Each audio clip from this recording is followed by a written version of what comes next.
Greetings and welcome to episode 27 of A Plain Accounts web series, where every week we discuss at least one of this Sunday's lectionary passages. And I, Danny Quanstrom, am joined by Megan Krebs. Megan, do you want to say hello and a little bit about yourself? Hello. My name is Megan, as Danny said. I'm a first-year student at Nazarene Theological Seminary in Kansas City. I'm from Northern Idaho. Shout out to the Northwest District. And I attended Northwest Nazarene University. Received a degree in Christian ministries with an emphasis in pastoral ministries. I'm currently serving at New Beginnings Church of the Nazarene in Lee Summit, Missouri, where I work with youth and families. Wonderful. And you worked with Ben Kramer, who is not with us today, for quite a while in Idaho. And Ben is in Kansas City at some meetings discussing financial stuff in the Church of the Nazarene. So good for him. We'll miss him. But today we're discussing the passage that you wrote for, which is 1 Kings 19, 1 through 15. A great, great passage in the Old Testament. Easily one of my favorites in 1st and 2nd Kings. So I'm going to go ahead and read these verses, and then we'll discuss what's important about them and how to preach from this. 1 Kings 19, 1 through 15 from the New Revised. Ahab told Jezebel all that Elijah had done and how he had killed all the prophets with the sword. Then Jezebel sent a messenger to Elijah saying, "So may the gods do to me, and more also, if I do not make your life like the life of one of them by this time tomorrow." Then he was afraid. He got up and fled for his life and came to Beersheba, which belongs to Judah. He left his servant there. But he himself went a day's journey into the wilderness and came and sat down under a solitary broom tree. He asked that he might die. "It is enough now, O Lord, take my life, for I am no better than my ancestors."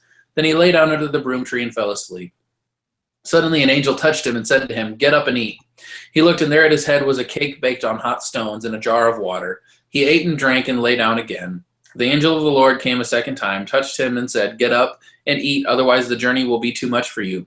He got up and ate and drank. Then he went in the strength of that food for 40 days and 40 nights to Horeb on the Mount of God. And at that place he came to a cave and spent the night there. Then the word of the Lord came to him, saying, "What are you doing here, Elijah?" He answered, "I have been very zealous for the Lord, the God of hosts. For the Israelites have forsaken your covenant, thrown down your altars, and killed your prophets with the sword. I alone am left, and they are seeking my life to take it away." He said, "Go out and stand on the mountain before the Lord, for the Lord is about to pass by."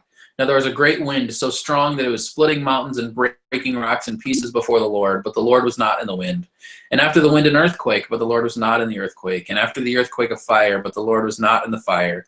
And after the fire a sound of sheer silence. When Elijah heard it, he wrapped his face in his mantle and went out and stood at the entrance of the cave. Then there came a voice to him that said, "What are you doing, Elijah?" He answered, "I have been very zealous for the Lord, the God of hosts, for the Israelites have forsaken your covenant, thrown down your altars, and killed your prophets with the sword. I alone am left, and they are seeking my life to take it away." Then the Lord said to him, "Go, return on your way to the wilderness of Damascus. When you arrive, you shall anoint Hazael as king over Aram." The written word of the Lord. Thanks be to God. Okay, so talking through this a little bit before getting to verses 11 through 15, which is kind of where we tend to focus, right? I mean, we very much focus on Mount Horeb, and justifiably. But as we were reading through this, there's so much going on in verses 1 through 10, and one thing that's interesting to me is his spending 40 days in the wilderness. That he fasted for 40 days in the wilderness. Does that sound familiar? I think a certain Messiah did something similar. Right. So, I mean, right.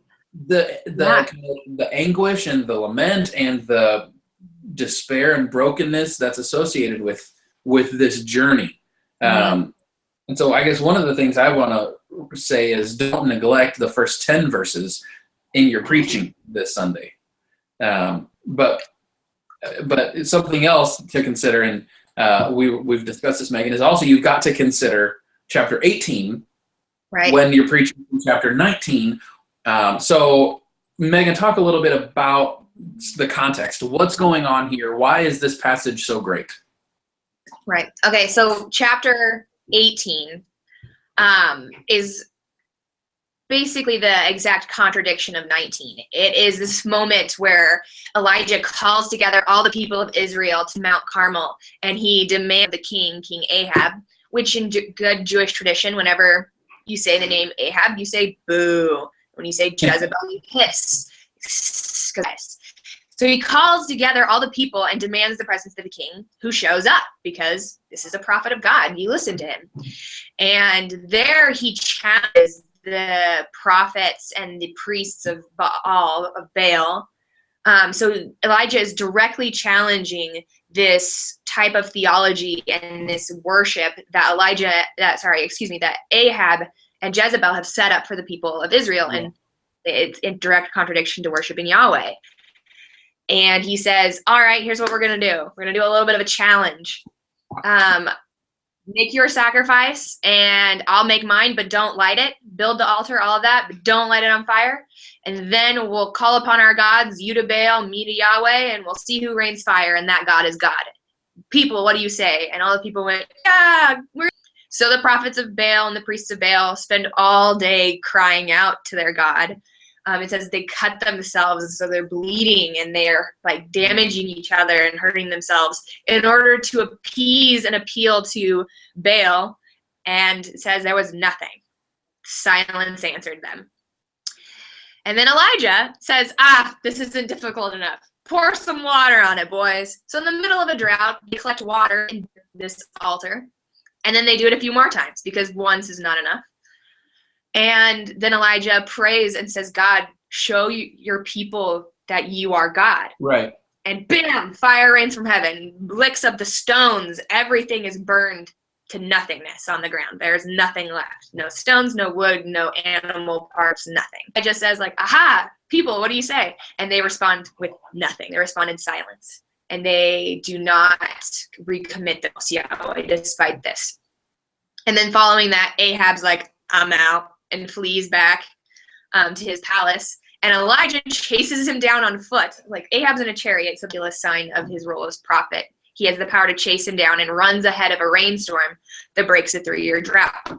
So it's this powerful display of Yahweh's power, one after the other. And then we come to chapter 19, and the first thing that happens is Jezebel, the queen, so at the time, a woman, to affront a man and threaten him would be quite embarrassing for him to accept that. And Elijah's terrified and does exactly what Ahab did in the presence of God. So we see this complete reversal of Elijah embodying the power of Yahweh to represent who Yahweh is to the people. And then in chapter 19 verses, Elijah is afraid of this woman who has only gifted her by her marriage to King Ahab, and flees into the wilderness. Instead of standing in the presence of this king and queen, he is afraid and he leaves. So it's really important to understand that this passage, full of despair and this lament on the part of Elijah, has a context of victory as we would understand it, but also a context of absolute defeat. So. Right, and it's the story of these two mountains. Yeah. Where the presence of the Lord is. Mm-hmm. God shows up in Mount Carmel, not in silence. God shows up in the fire, in the cacophony. God is there in this incredible display, right? And then in our passage for this Sunday, God shows up, and God is not on this other mountain. God is not in the cacophony. Mm-hmm. God is now in what is in the New Revised, what is called the sound of sheer silence. So these passages, they contradict each other. They're incompatible. And Elijah, as the prophet, it's almost like he's bipolar. There's this, how do you go from Mount Carmel how do you go from immediately from there to being afraid of Jezebel? Right. And I think a lot of it hinges. Oh, go ahead. I'm saying it's like, how can you do that, Elijah? We read this and we say, what are you doing? You just saw God rain fire down, like just ignite this consumed altar. What are you afraid of? But maybe that's we do the same thing too. Right. We have these experiences, these Mount Carmel experiences, where God works wonders in our life. And then what Elijah was expecting was the people to say, "Oh, you're right. Dang, God, like, we're sorry. We're going to recommit ourselves." And instead they just don't say anything. And the people because all of Elijah's mission is to pull the people of God back into the fold, to correct Israel. And that failed. And so in the face of that, he is completely broken, because he's like, "God, like, you did this amazing thing and I was a part of it and it still didn't matter." And so to have that just total fail, that absolute loss of identity, he was supposed to reign in Israel and failed as a shepherd. And so that journey, this 100 miles between mountaintop to mountaintop, I think is one that so many of us as pastors and as followers of Christ have experienced. And this flight, this like sheer running from the fire. And I think that's what's beautiful about the fact that God responds in fire in one place and responds in silence in the other, because we don't always need fire. Sometimes we need the silence, and we need to pull away from the crowd and go to another mountaintop. And I find it a beautiful parody. Right. And one, I don't want to jump too much into how to preach this just yet, but one thing I'm thinking of is the presence of God is with Elijah always. Despite the fact that Elijah is fleeing and is perhaps relinquishing or reneging some of his responsibilities as prophet, the presence of Yahweh is always with him, sending him messengers, sustaining him literally, and then shows up in the midst of nothing.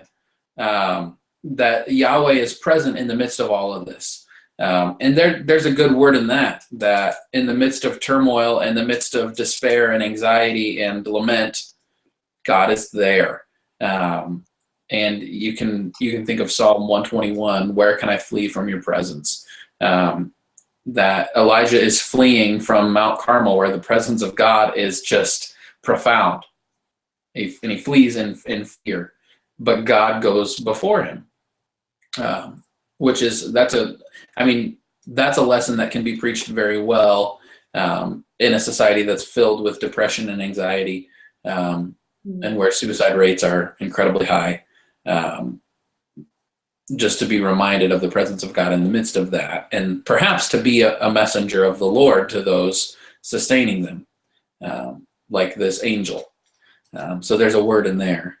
If you're going to emphasize preaching through the valley here, I don't know if it's a valley or not, but in between the mountaintops, through the wilderness, nonetheless, you can preach the sustaining presence of God. But let's move a little bit to the next section, to verses 11 through 15. This is a great section, and I want to talk a little bit about verse 12.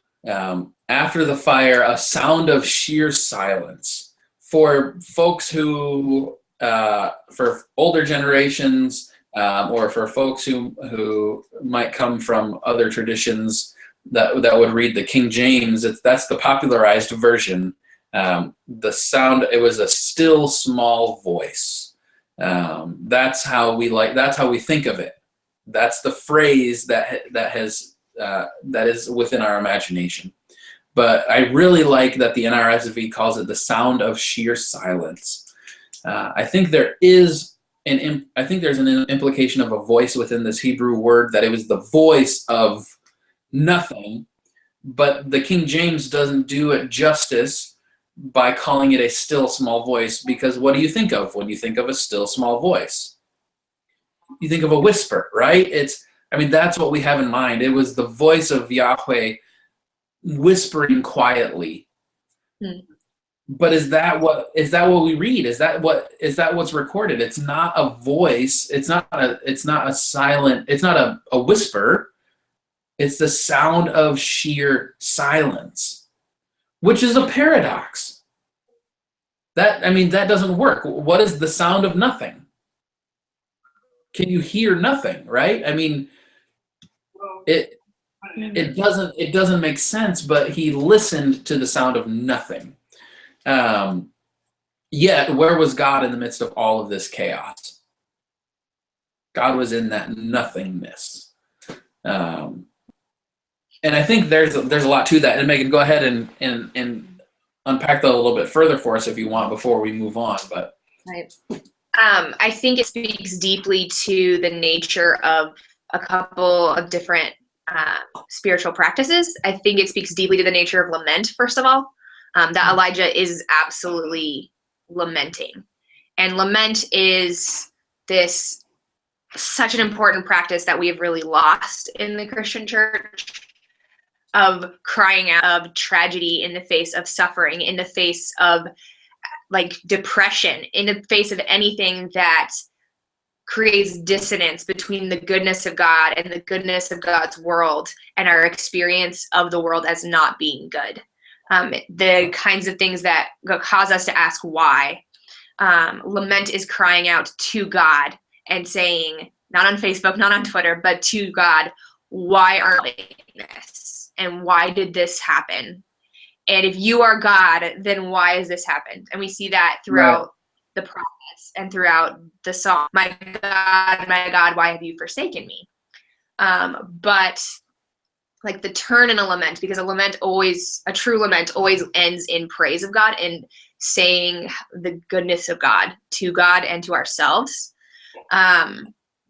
I think here the turn is Elijah doesn't turn and praise God and to the silence that it would be God's response.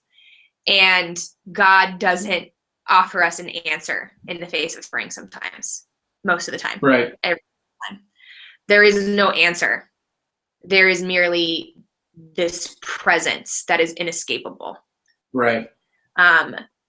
In the crucifixion, Christ laments, and then there is silence as the ground is shaken and the curtain is torn, and there's this silence that something profound has happened here. And I think in the face of that response, that God doesn't have a reason why to offer us. It is simply the presence that is the response. And I think that also ties into more apophatic, more negative theology and prayers of contemplation, where we turn to the silence on purpose. Right. We live in a very loud culture. I think the last statistic I read on the number of times we're assailed with like types of salesmanship throughout the day is upwards of 10,000 now.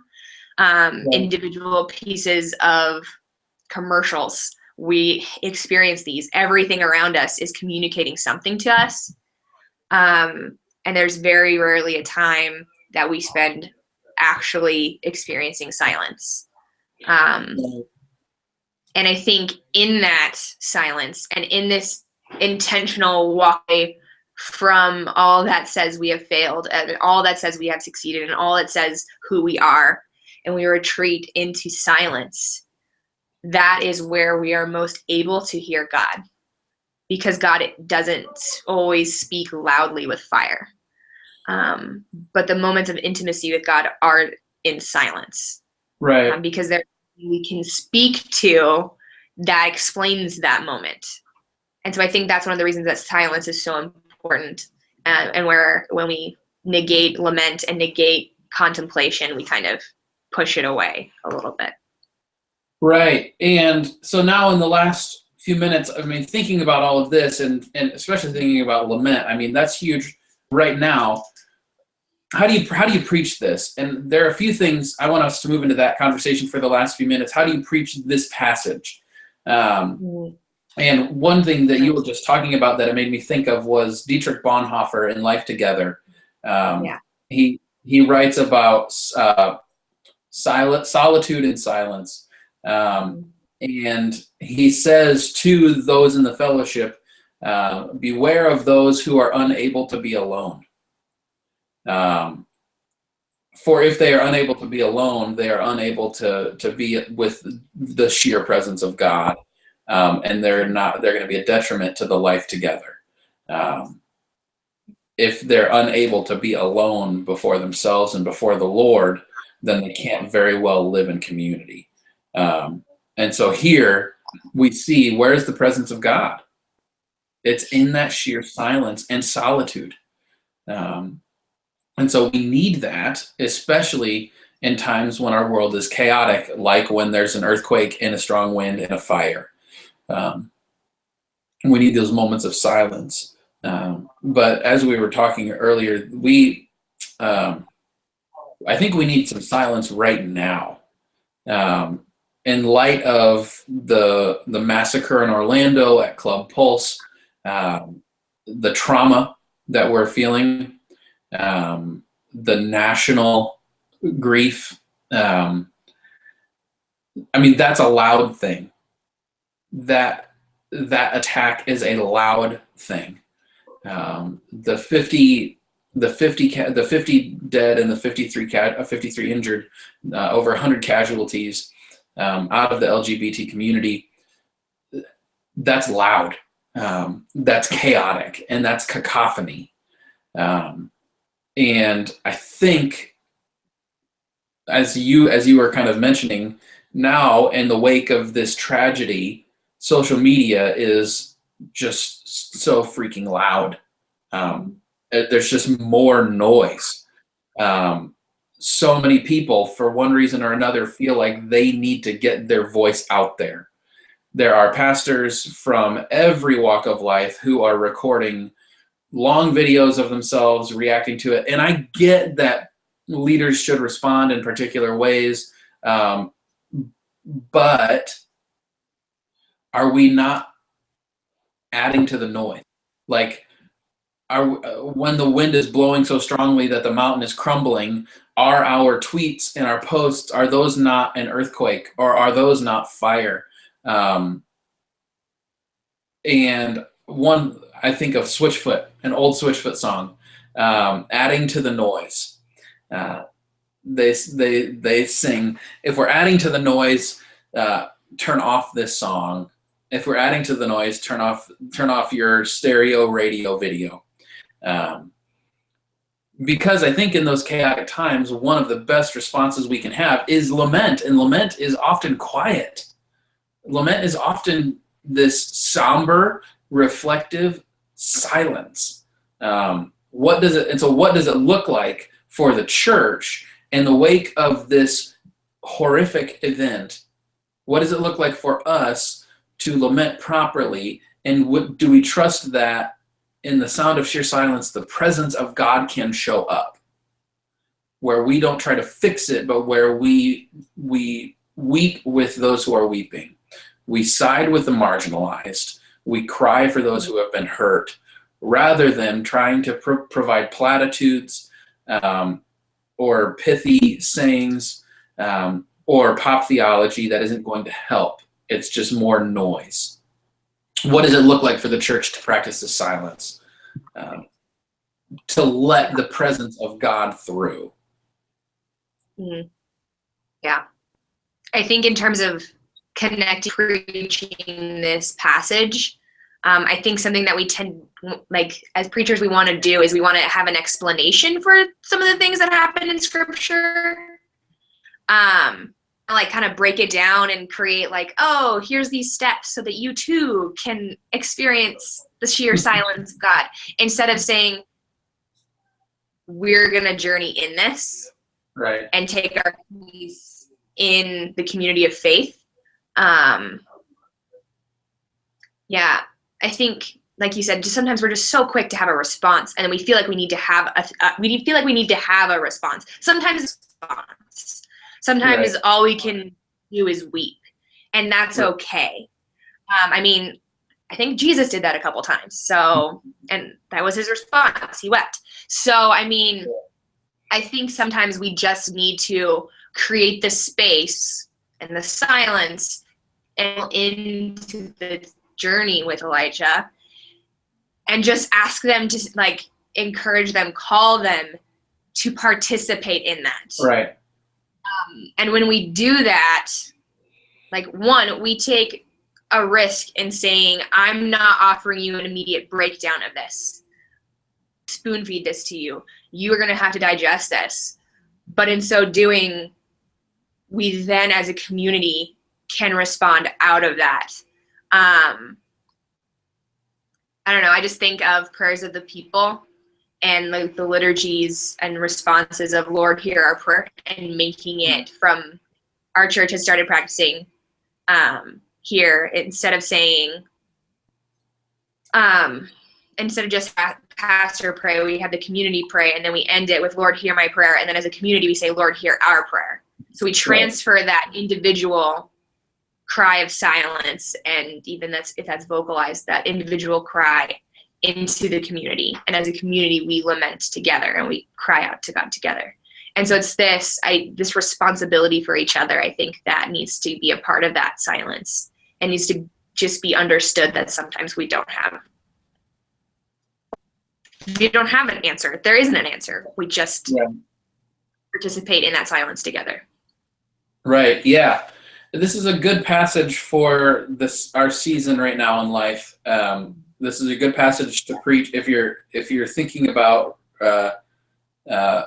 discussing the depression that so many face. If you're thinking about discussing Orlando, anxiety, fears, this is an important passage to preach. This is a good word. So, Megan, thank you so much for joining today. Great to have you. Thanks for your commentary. Make sure you check it out in preparation for preaching this Sunday. Great to be with you. And also with you. And check us. Make sure you're following us on Facebook. Subscribe to our newsletter. We keep stuff posted. And we will see you next week. Go in peace.